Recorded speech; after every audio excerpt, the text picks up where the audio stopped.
ভিডিওটা দেখে যান। বিএনপির খুব সাহসী নেতা, যে কজন আছে ওয়ান অফ দ্য টপ 3 সাহসী নেতা।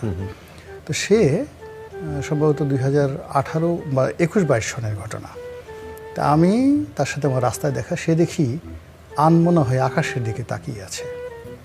তা আমি এটা ধাক্কা দিলাম যে ভাই কি হলো, আপনাকে তো কোনোদিন এত অমনোযোগী দেখি না। তো বলে রনি ভাই, গতকাল রাত্রে যে ঘটনাটা ঘটছে আমি ভুলতে পারতেছি না। বলে কি ঘটনা ঘটছে? তা আমি অফিসে বসা ছিলাম আমাদের বিল্ডিংয়ে, এমন সময় সবাই বলে যে পুলিশ আসছে। তা আমার মাথায় কাজ করলো না, একটা দৌড় দিয়ে ছাদে চলে গেলাম।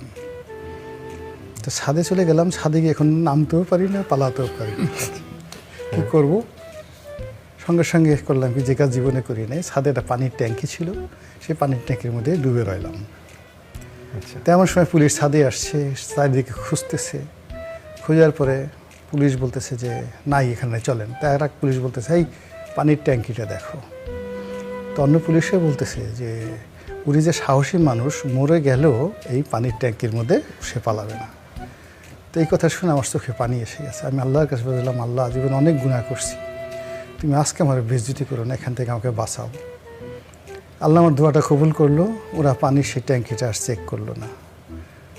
এরপর ওরা চলে গেল, আমি সেখান থেকে বের হইতেছি। বের হয়ে আমি সেই চুপচুপ অবস্থায় গেছি। কালকে থেকে এখন পর্যন্ত আমি ঘুমাতে পারতেছি না।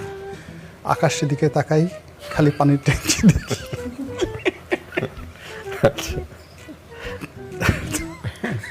তো এরকম ঘটনা মানে আপনারা মানে সাক্ষী অনেক। স্পেশালি এখন যে সমস্ত লোক লাভ দিচ্ছে, এরা সবাই পুলিশের একটা বাঁশি শোনার সঙ্গে সঙ্গে চিত হয়ে পড়ে যেত।